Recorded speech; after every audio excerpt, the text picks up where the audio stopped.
contra a tortura, contra a tirania e contra a opressão. O que é uma organização criminosa? Eles têm integrantes no judiciário, no legislativo, no executivo. Seus líderes, a maioria, são empresários, donos de multinacionais, acima de qualquer suspeita, vivem encastelado no meio da sociedade e dificilmente eles sujam suas mãos de sangue. Dificilmente. Eles procuram botar nós, pobre, miserável, fragelado, não temos sequer onde cair morto, como os verdadeiros líderes do crime organizado no país, para poder desviar o foco, desviar a atenção, e eles estão sempre passando batido, passando despercebido. É lógico que nós temos contas a prestar com a justiça. O que me deixa mais indignado nessa situação toda não é o cerceamento do nosso direito apenas, não. É ver alguns políticos, algumas autoridades constituídas querendo desviar o foco da corrupção que estão sendo investigados na Lava Jato ou em alguma outra investigação aí pelo país afora e querendo se levantar, querendo aparecer.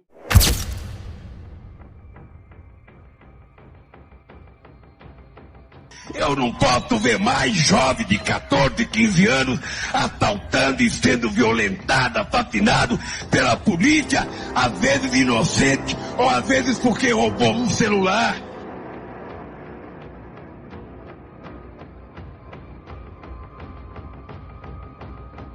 O Código da Anistia Internacional diz que a força brasileira é a que mais mata no mundo. Eu queria saber a sua opinião. Muito pelo contrário. Eu acho que essa polícia militar do Brasil tinha que matar mais. A totalidade dessas mortes são em combate, em missão. Então a Anistia Internacional está na contramão do que realmente precisa a segurança pública do país.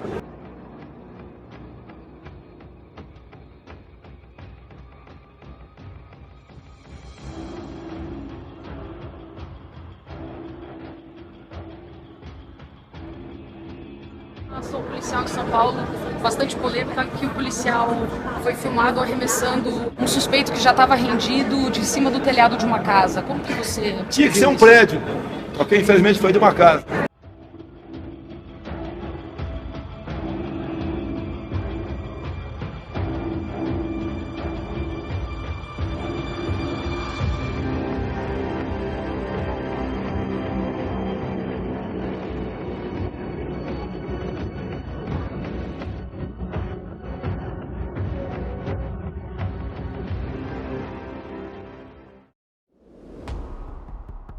O crime no Brasil não é algo que acontece por acaso. Ele é planejado. Neste vídeo, eu não vou apenas mostrar como o crime surgiu e se intensificou no nosso país, mas também revelar as possíveis soluções. Será que a resposta é simplesmente matar bandidos, como prega a direita mais punitiva? Ou será que é ressocializar o indivíduo, como defende a esquerda? Qual é a solução definitiva? De onde realmente surgiu o crime no Brasil? Por que ele se fortalece nas favelas? Como funcionam as organizações criminosas? E o mais importante, o que mantém o crime vivo até hoje? Quais são os seus pilares? Tudo isso você vai descobrir agora. O crime no Brasil não nasceu nas favelas, nem nos presídios. O crime nasceu junto com o Brasil colônia. Como quase toda desgraça da nossa história, sua raiz está na escravidão. Se você não fosse parte da elite, os grandes senhores de terras e latifundiários, você era tratado como nada. Mestiços, brancos pobres e principalmente negros escravizados, todos eram reduzidos à condição de lixo ou mercadoria. Havia uma hierarquia institucionalizada, mas na prática, se você não fosse rico, branco e dono de terra, o Estado não existia para te proteger. O Estado existia para te oprimir. Foi nesse cenário que começaram a nascer as primeiras comunidades alternativas. Uniões de pobres, escravizados fugitivos e excluídos. Eram espaços de resistência e sobrevivência. E é daí que surgem os quilombos, não apenas como locais de fuga, mas como os primeiros núcleos de organização social fora do controle da coroa portuguesa. Agora, antes de avançarmos, é preciso entender o que é o crime. Na definição jurídica, crime é qualquer violação da lei, estabelecida, justa ou injusta. Já na visão popular, crime é tudo aquilo que quebra as normas aceitas pela comunidade. No Brasil colônia, o Estado criminalizava a sobrevivência.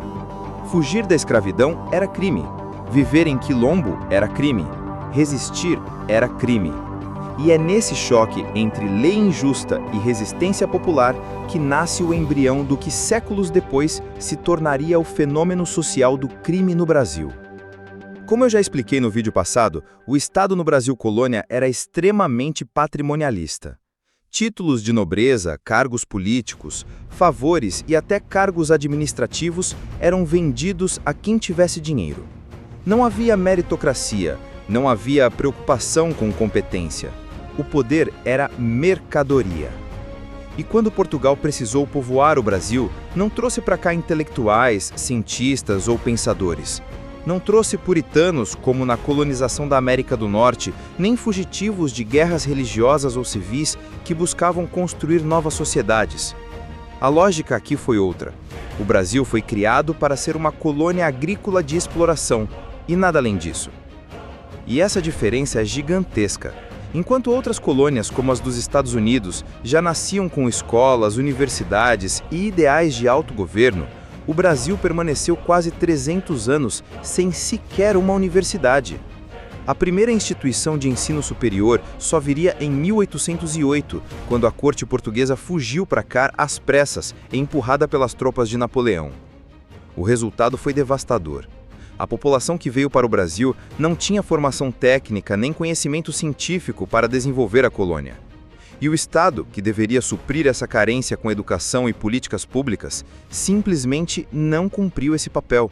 Ao contrário, o Estado não existia para proteger o povo. O Estado existia para caçar, perseguir e reprimir o próprio povo. Assim, desde as origens, o Brasil foi construído sobre um tripé perverso. 1.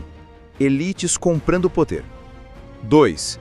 Um povo abandonado e sem acesso à educação. 3. Um Estado que oprimia em vez de proteger.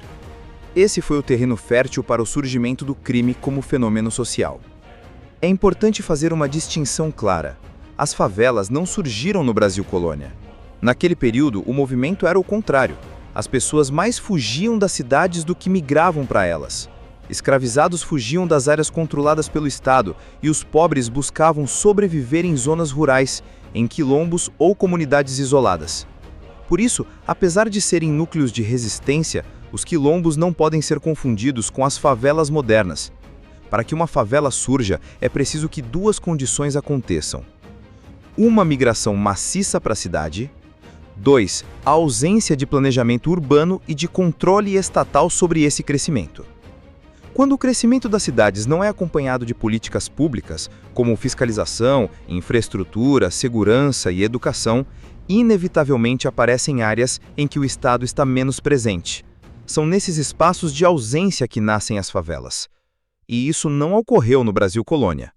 As primeiras favelas só vão surgir séculos depois, no final do século XIX, após a Guerra de Canudos, 1896-1897. Os soldados que voltaram dessa guerra, muitos sem pagamento e sem moradia, se instalaram em morros no Rio de Janeiro. O primeiro deles foi o Morro da Favela, nome que veio de uma planta típica da região de Canudos, a favela, que crescia no sertão baiano. Daí nasceu o termo que até hoje carrega o peso da marginalização urbana no Brasil. Como eu expliquei no vídeo passado sobre a corrupção do Brasil, chegamos agora ao Império. O problema principal é que o Império era centralizador, mas fraco. Quanto mais distante da capital, o Rio de Janeiro, mais ausente se tornava o poder do Estado. E quando o Estado se ausenta de uma região, alguém precisa ocupar esse espaço. É nesse vácuo de poder que surgem os coronéis e latifundiários que passam a controlar regiões inteiras, impondo sua autoridade e substituindo a presença do Estado. Não é coincidência que, nesse período, o Brasil tenha sido palco de inúmeras revoltas, Balaiada, Sabinada e muitas outras, cada uma com suas peculiaridades, mas com um elemento em comum: a ausência de controle estatal e a indignação da população.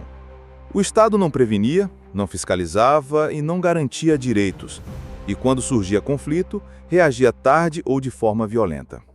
A exclusão social também se intensificou após a abolição da escravidão. Os negros libertos foram simplesmente deixados à própria sorte. Eles enfrentavam dois problemas graves. 1. Racismo estrutural, barreiras sociais e preconceito. E 2. Falta de capacitação profissional. Não tinham habilidades ou educação para competir por empregos. Sem acesso a trabalho e sem políticas públicas que os incluíssem, eles se instalaram em áreas periféricas, mais baratas, afastadas das cidades. O resultado? Concentração de pobreza, abandono do Estado e vácuo de poder. Condições perfeitas para o surgimento de territórios marginalizados, que séculos depois dariam origem às favelas urbanas. Com esse vácuo de poder, o Estado, especialmente durante a República Velha, só tinha 3 funções nas periferias: buscar votos. Políticos iam às comunidades apenas para pedir apoio eleitoral. Realizar obras pontuais, construções de escadas, algumas melhorias superficiais. E reprimir revoltas, usando a força policial para controlar qualquer reação da população. Fora isso, o Estado estava ausente. E quando o poder do Estado não existe, alguém precisa ocupar esse espaço. É nesse cenário que surgem os primeiros líderes comunitários, o embrião das organizações criminosas. Esses líderes eram pessoas escolhidas ou naturalmente reconhecidas pela comunidade que passaram a gerenciar a vida local. Administravam recursos e conflitos, criavam regras dentro da comunidade e muitas vezes utilizavam formas ilegais de arrecadação, roubos, pequenos furtos, comércio ilegal, para manter a comunidade funcionando. Não havia ainda uma hierarquia rígida como as facções modernas, mas já existia uma organização comunitária capaz de suprir o que o Estado não fazia. A população começou a perceber que o Estado não servia para nada além de prometer ou reprimir, enquanto os líderes da comunidade, mesmo enfrentando ameaças e represálias, entregavam algum tipo de serviço, proteção e organização. E é nesse ponto que nasce a lógica do crime estruturado. Quando o Estado falha, o poder é tomado por quem consegue administrar, proteger e controlar a população, mesmo que de forma ilegal. O surgimento das primeiras favelas urbanas no Brasil está diretamente ligado à Guerra de Canudos. Após o conflito, muitos soldados que lutaram em Canudos retornaram ao Rio de Janeiro. E o Estado simplesmente não os acolheu. Sem suporte, sem emprego e sem moradia, esses homens precisaram buscar alternativas de sobrevivência. O resultado? Viveram em áreas periféricas, afastadas do centro, onde a terra era mais barata e as condições de moradia mais precárias. Para trabalhar, aceitaram subempregos e ocupações informais, criando uma população vulnerável e isolada. Foi nesse contexto que nasceu o Morro da Favela, considerada a primeira favela do Brasil. E o nome não é por acaso. Ele veio de uma planta típica da região de Canudos, a favela, que crescia no sertão baiano. Assim, desde o seu surgimento, as favelas carregam o peso histórico da exclusão do Estado e da necessidade de sobrevivência da população marginalizada. No século XX, o Brasil passou pelo seu processo de industrialização, e com ele surgiram profundas mudanças sociais e econômicas. No campo, muitos trabalhadores foram substituídos por máquinas ou simplesmente perderam suas terras. Sem alternativa, tiveram que migrar para as cidades, em busca de emprego. Mas a cidade também não estava preparada. Muitos migrantes não tinham a qualificação necessária para ocupar vagas na indústria ou nos serviços urbanos. Outros não tinham contato com as oportunidades e redes necessárias para conseguir empregos formais. O resultado? Trabalhos precários, subempregos e condições de vida degradantes. E é nesse cenário que surgem as favelas modernas. Lembrando que já explicamos, para uma favela surgir, 3 condições precisam acontecer. 1. Migração maciça para a cidade. 2. Ausência de planejamento urbano. 3. Falta de políticas públicas que garantam infraestrutura, segurança e educação. Foi exatamente isso que aconteceu ao longo do século XX, desde os primeiros ciclos de industrialização até aproximadamente a década de 80, quando começou o processo neoliberal no Brasil. O crescimento urbano desordenado e o abandono estatal criaram áreas periféricas onde o Estado estava ausente e onde surgiram as primeiras favelas que conhecemos hoje. No século XX, praticamente todas as regiões do Brasil passaram por momentos de caos social e urbano. No norte, a região era tratada como um verdadeiro inferno verde, com exploração intensa e abandono do Estado. No Nordeste, a desigualdade era tão extrema que surgiam tensões que poderiam levar a movimentos revolucionários. No Centro-Oeste, a construção de Brasília trouxe um grande contingente de trabalhadores, muitos dos quais foram empurrados para morar em favelas, sem condições dignas de habitação.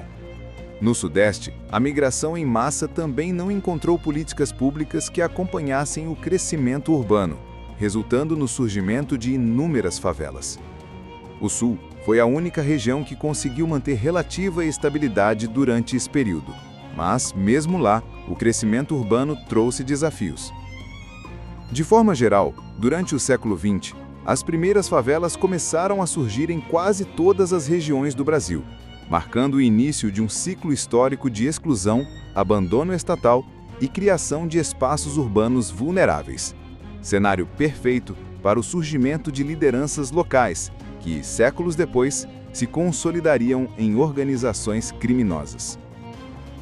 É importante entender por que estamos falando das favelas. As favelas não são a origem do crime. O crime é um fenômeno natural em qualquer sociedade. Sempre haverá pessoas com diferentes comportamentos, problemas e conflitos, o que inevitavelmente leva a crimes. O que se pode fazer é intensificar ou reduzir a ocorrência de crimes. E é aqui que as favelas entram como um agravante. Nas favelas, existe uma combinação de fatores que favorece o aumento da criminalidade. 1. A ausência do Estado. Não há educação adequada, segurança pública efetiva ou acesso à justiça. 2. Ausência de ordem e lei. Quem impõe regras não é o Estado, mas o líder comunitário ou a facção local. 3. Marginalização da população. Moradores trabalham em subempregos, têm pouco acesso a oportunidades e não conseguem arcar com educação de qualidade. O resultado é que dentro desse ambiente, as favelas funcionam como um agravante do crime. Não criam o crime, mas amplificam sua incidência, formando territórios onde a lei do Estado não é respeitada e a justiça é muitas vezes feita pelo próprio crime. Quando falamos sobre organizações criminosas, é importante entender que elas não surgem do nada. Elas nascem direta ou indiretamente da ausência do Estado em cumprir seu papel. Onde o Estado não protege, não oferece oportunidades, não garante segurança ou justiça, alguém precisa ocupar esse espaço. Esse padrão se repete em todo o mundo e em diferentes contextos. 1. Brasil. Favelas e facções urbanas. Nas favelas brasileiras, como já vimos, o Estado está ausente. Não há escolas suficientes, segurança pública falha, justiça praticamente não chega. Nesse vácuo de poder, surgem líderes comunitários que passam a gerir recursos, proteger a comunidade e impor regras locais.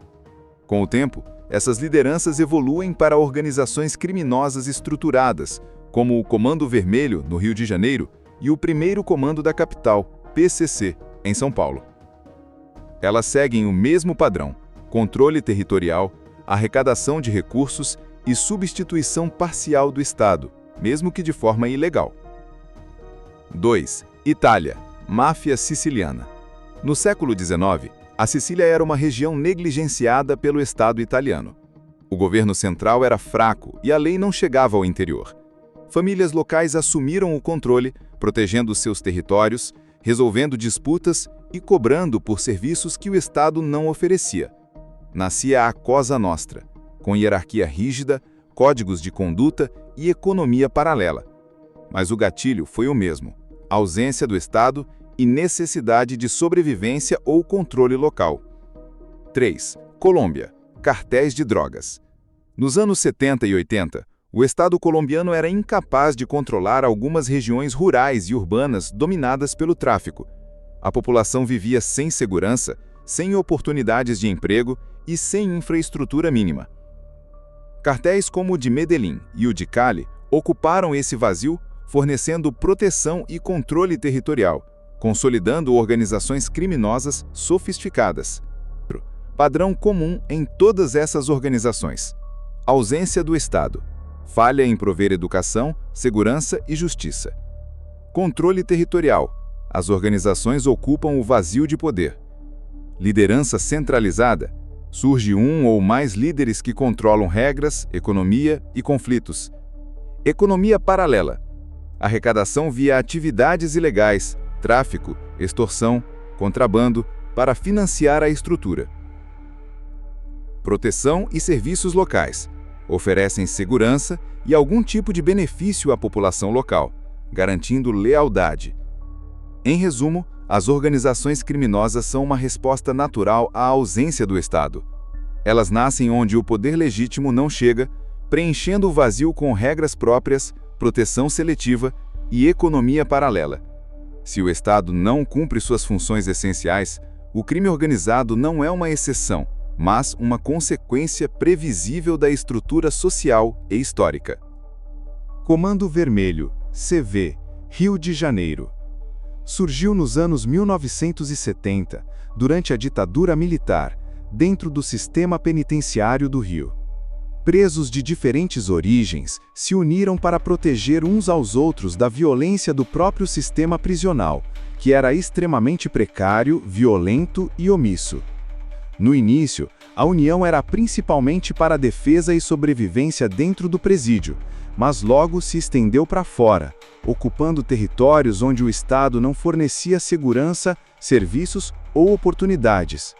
O CV começou a atuar em tráfico de drogas, extorsão e controle territorial, mas também passou a oferecer uma forma de proteção para a população local, algo que o Estado não fazia. A repressão violenta do Estado, sem políticas de inclusão ou prevenção, intensificou o crescimento do CV. Quanto mais o governo atacava diretamente a facção, mais ela se fortalecia internamente, consolidando hierarquia e disciplina. Primeiro Comando da Capital, PCC, São Paulo. Surgiu nos anos 1990, dentro do sistema penitenciário paulista, formado por presos que viviam sob condições precárias, superlotação e abandono do Estado. Inicialmente, o PCC nasceu como uma rede de proteção e solidariedade entre presos, mas também rapidamente evoluiu para controlar territórios externos, onde o Estado era ausente ou ineficiente. Assim como o CV, o PCC se envolveu em tráfico, roubos e economia paralela, mas passou a oferecer algum tipo de regra para moradores e pequenos comerciantes. As ações repressivas do Estado, como massacres prisionais e operações violentas, aceleraram a organização e expansão do PCC, pois reforçavam a narrativa de que apenas a facção podia proteger os membros e a comunidade. O PCC e o CV não surgiram por acaso. Eles são exemplos clássicos de como a falta de Estado, a repressão sem prevenção e o abandono social criam um terreno fértil para o crime organizado. Quanto mais o Estado falha em oferecer educação, segurança, justiça e oportunidades, mais o crime se estrutura e se fortalece. O problema não é o Estado reprimir o bandido. Para mim, quem comete crime precisa ser punido com rigor. O problema é que, ao longo da história, o Estado não apresentou soluções de longo prazo. Não ofereceu educação, oportunidades, inclusão social ou ressocialização adequada. E qual foi o resultado disso? O Comando Vermelho, CV, e o primeiro Comando da Capital, PCC, não apenas sobreviveram à prisão, como se fortaleceram dentro e fora das cadeias. Hoje, essas facções controlam praticamente áreas inteiras do Rio de Janeiro e de São Paulo. Muitas favelas estão sob o comando direto dessas organizações, e a lei do Estado muitas vezes não chega a esses territórios. O que vemos é a consequência direta de um modelo histórico. O crime no Brasil não se intensifica apenas por causa das favelas ou da pobreza. Para entendermos por que o país chegou à situação atual, precisamos enxergar um nível mais profundo de causas estruturais. Podemos resumir em 3 fatores principais. 1. Política. 2. Propaganda e educação. E 3. Desigualdade extrema. Hoje, vamos começar pelo primeiro ponto: política. Vamos ser sinceros, será que é vantajoso para o Estado, especialmente para os políticos em Brasília, Que a população seja livre, pense pelo coletivo e questione o poder? Obviamente não. Quanto mais dependente do Estado, mais poder ele tem sobre a população. E é exatamente isso que se vê historicamente. Em vez de oferecer soluções estruturais e de longo prazo, o Estado distribui migalhas, como programas assistenciais que aliviam a pobreza temporariamente, mas não resolvem o problema de forma duradoura. A população pobre, endividada e marginalizada não tem tempo para pensar em política, em coletividade ou em fiscalização do poder. Ela pensa apenas em sobreviver e receber o que o Estado dá. O resultado? O Estado mantém o pobre, pobre e o miserável, miserável, criando condições para que a pobreza, a exclusão social e o crime continuem se perpetuando. A criação e a intensificação das favelas não são apenas consequências do abandono, são consequência de uma política estruturada para manter a população dependente e marginalizada. O crime, nesse sentido, não acontece no vácuo. Ele é alimentado por decisões políticas históricas, pela marginalização estrutural e pela ausência de soluções efetivas de longo prazo. Não venha dizer que o problema é que o Estado não tem recursos ou que não pode ajudar. Ele tem dinheiro de sobra. Uma organização criminosa, mesmo poderosa, nunca vai superar o poder de um Estado. Uma facção pode movimentar dezenas ou centenas de milhões, mas o Estado dispõe de trilhões. O problema não é a falta de recursos, é a maneira como eles são usados. Olha ao redor. Mais de 70% da população é endividada, com metade em dívidas impagáveis. Metade da população brasileira sem acesso a ensino básico de qualidade. Enquanto isso, deputados gastam dezenas de milhares de reais em jantares e viagens, enquanto milhões não têm nem o que comer. R$ 27.120. O valor foi pago para um jantar de 30 deputados da bancada do Republicanos, que na época era liderada por Mota, com o ministro dos Portos e Aeroportos, Silvio Costa Filho. O menu sugerido é sofisticado. Petiscos como kafta de cordeiro ao pistache e bolinhos de bacalhau. Prato principal com medalhão de filé ao molho ou escondidinho de shiitake para os vegetarianos. E de sobremesa, mousse de maracujá. Tudo servido com bebidas não alcoólicas, café e chá. As bebidas são cobradas à parte, por consignação. Segundo esse buffet, o valor da experiência para 30 pessoas seria de R$ 329 por pessoa. Questionada sobre a diferença de preços, a empresa afirmou que o evento de Hugo Mota teria atendido 80 pessoas e não as 30 que ele informa no documento. E ainda dizem que o Estado não tem recursos? Não é verdade. O crime no Brasil é forte não porque é mais poderoso que o Estado, mas porque o próprio Estado deixa que ele cresça, mantendo a população dependente, marginalizada e sem voz. Para entender como o crime se intensifica no Brasil, não podemos ignorar a educação e a doutrinação. O que é doutrinação? Doutrinação é o ensino unilateral, baseado em 4 pilares. 1. Mensagem única. Apenas um lado da história é transmitido. 2. Repetição intensa. A mesma ideia é repetida até se tornar verdade absoluta. 3. Proibição de críticas. Questionar ou discordar é desencorajado ou punido. 4. Sem liberdade de pensamento. O aluno não aprende a refletir, apenas a absorver. Você vê ali as grandes figuras do jornalismo em São Paulo, eram todas comunistas. Só tinha 2 exceções. No meio de 200 nomes, tinha 2 exceções que não contam para absolutamente nada.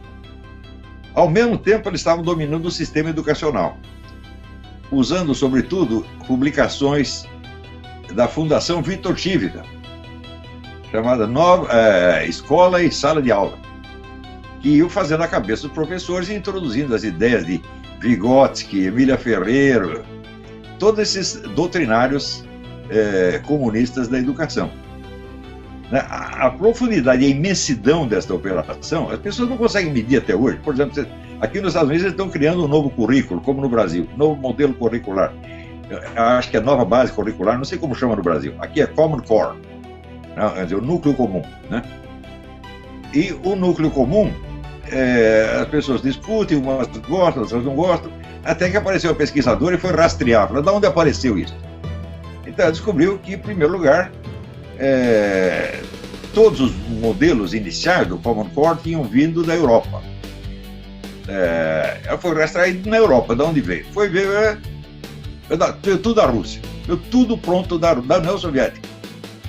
Então, o modelo de educação que está sendo implantado nos Estados Unidos, a duras penas e com muita discussão, e no Brasil sem dificuldade nenhuma, está roubando a porta aberta, é um modelo soviético, concebido para efetivar a revolução cultural. Então, quando começa toda essa coisa, por exemplo, ideologia de gênero, abortismo, gaysismo, etc., tudo isso é a revolução cultural. Então, por aí você vê a imensidão da coisa. E eles foram prosseguindo nisso, dando mais importância ao fronte cultural do que ao fronte político próprio, político eleitoral. Mantinham alguém ali, algumas pessoas no fronte eleitoral, mas não davam muita importância, porque eles sabiam que você vencer uma eleição e tomar o poder antes de completada a revolução cultural seria suicídio. Isso quer dizer que nós podemos dizer que na década de 90 a revolução cultural no Brasil estava 100% vitoriosa. Não havia uma voz contrária. Nada. Tinham conseguido tapar a boca de todo mundo. No Brasil, o modelo educacional segue a lógica de opressor versus oprimido, inspirada em Paulo Freire. O professor perdeu a autoridade para ensinar e impor disciplina.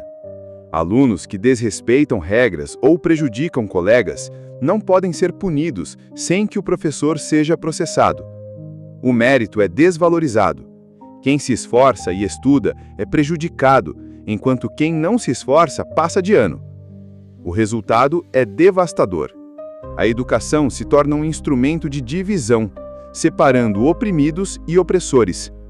Crianças e adolescentes aprendem a enxergar o Estado como inimigo, enquanto líderes comunitários ou organizações criminosas aparecem como referência de proteção ou poder. Isso cria uma geração vulnerável, doutrinada e propensa a aceitar ou entrar em redes criminosas, fortalecendo o ciclo de violência e exclusão. As redes sociais têm um impacto profundo na forma como os jovens percebem o mundo e o crime. Conteúdos impróprios como sexo, violência e escândalos chamam a atenção e geram curtidas, então, naturalmente, são promovidos e expostos cada vez mais. Isso alimenta uma cultura que vilariza polêmicas, injustiças e escândalos, criando um ambiente de distração e deformação de valores. O resultado é visível. Jovens começam a consumir esses conteúdos muito cedo, às vezes a partir de 7 ou 8 anos, absorvendo comportamentos sexualizados e atitudes de risco. Não é apenas nas redes sociais. Televisão, shows e outros meios também exibem sexualização e depravação, tornando impossível proteger a criança apenas bloqueando aplicativos ou plataformas. O problema central: o Estado não age de forma eficaz para proteger a população jovem desse tipo de influência. Consequentemente, crianças e adolescentes crescem expostos à sexualização, à violência e à criminalidade, internalizando uma visão distorcida sobre o que é certo e errado. Isso facilita a percepção de que o crime não é tão ruim quanto parece, contribuindo para a perpetuação do ciclo de violência e marginalização. O resultado de tudo que vimos é devastador. Crianças entram em escolas públicas sem incentivo ao mérito e, desde os 6 ou 7 anos, absorvem conteúdos sexualizados e violência. Muitas vivem em ambientes sem oportunidades reais, onde os pais precisam trabalhar em subempregos apenas para sustentar a família, porque o Estado, que deveria desenvolver essas regiões, simplesmente se ausentou ou não tem vontade de agir. O resultado direto: a ausência de oportunidade cria incentivo ao crime. Quando o indivíduo percebe que não há chance de prosperar em empregos formais, é natural que opte por caminhos ilegais que ofereçam retorno rápido. Por exemplo, trabalhar como olheiro ou participar do tráfico pode render R$ 2.000 por semana, enquanto o emprego formal rende R$ 1.500 por mês, metade indo para impostos. O que isso nos mostra? No Brasil, o crime compensa. E isso não é coincidência, é consequência de desigualdade estrutural, má distribuição de renda e ausência de políticas públicas eficazes. Quanto mais o Estado se ausenta, mais o crime se intensifica e se perpetua, criando um ciclo que atinge gerações inteiras. O problema não é querer punir o criminoso. Eu concordo, bandido tem que se lascar. Operações militares e prisões são necessárias. Mas aqui está a questão. O que adianta matar 100 moleques em uma favela se no lugar deles surgem 10.000? Operações pontuais não atacam a raiz do problema. É como cortar uma folha de uma árvore gigante. Você não resolve nada se a árvore inteira continuar crescendo. A única forma de solucionar o crime é um plano estrutural e absoluto. 1. Guerra integral contra organizações criminosas, atacando lideranças e estruturas logísticas. 2. Desenvolvimento das regiões ocupadas pelo crime, criando oportunidades reais para que a população possa prosperar. 3. Abordagem gradual, ocupando uma região, limpando-a, desenvolvendo-a e depois avançando para a próxima. O ponto crucial: bandido deve ser punido, mas só isso não resolve o problema. O crime se reproduz enquanto a estrutura social e econômica que o alimenta permanecer intacta. E é justamente aqui que chegamos à parte mais importante do documentário. Qual é a solução definitiva para o crime no Brasil? E, meu amigo, ela vai muito além do que você pensa.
Uma organização criminosa se sustenta sobre 3 pilares principais. Dinheiro. Sem recursos financeiros, não conseguem comprar políticos, financiar armas ou manter a estrutura logística e operacional da facção. Liderança. Sem líderes, a organização se torna anárquica. Não há comando, planejamento ou coordenação de operações. Apoio popular. Sem respaldo da população local, a comunidade atua contra a facção, denunciando e enfraquecendo sua influência. O padrão histórico é claro. No CV, no PCC e em outras facções pelo mundo, quanto mais você bate fisicamente, mais a organização se reorganiza e se fortalece. Portanto, para destruir uma facção, não basta apenas operações pontuais ou prisões. É preciso atacar estrategicamente esses 3 pilares: dinheiro, cortar recursos, confiscar bens e bloquear financiamentos. Liderança, prender, neutralizar ou desarticular líderes. Apoio popular, reconstruir confiança da população no Estado, oferecendo proteção, oportunidades e desenvolvimento, minando a influência da organização. Se aplicarmos isso de forma gradual, estratégica e coordenada, é possível enfraquecer permanentemente o poder das facções em vez de apenas reagir a cada crise. Dinheiro, cortando o fluxo financeiro, confisco de bens e propriedades, apreender casas, veículos, empresas e outros ativos usados por facções para financiar suas operações, rastreio de transações financeiras, monitorar contas bancárias suspeitas e movimentações que financiem o tráfico ou corrupção, combate a políticos e agentes comprados, investigar e neutralizar a compra de influência política por organizações criminosas, cortando canais de corrupção que garantem proteção legal, bloqueio de acesso a mercados e comércio ilícito, impedir que facções participem de atividades econômicas paralelas, como jogos, transporte ilegal ou comércio de produtos.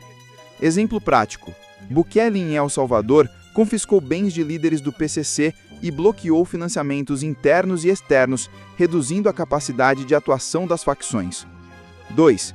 Liderança, neutralizando chefes e estruturas.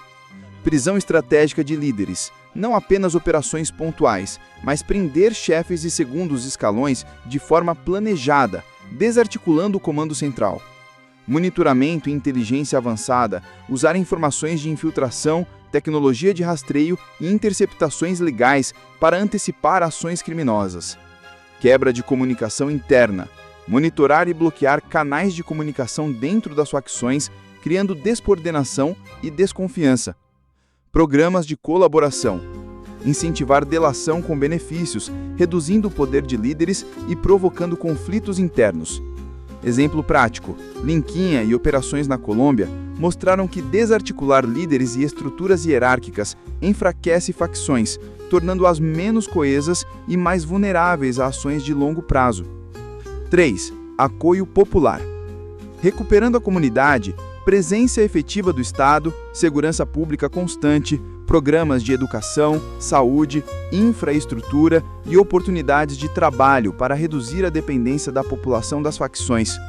Programas de prevenção e ressocialização, oferecer alternativas reais para jovens que poderiam ser recrutados por facções, como cursos, empregos e mentorias.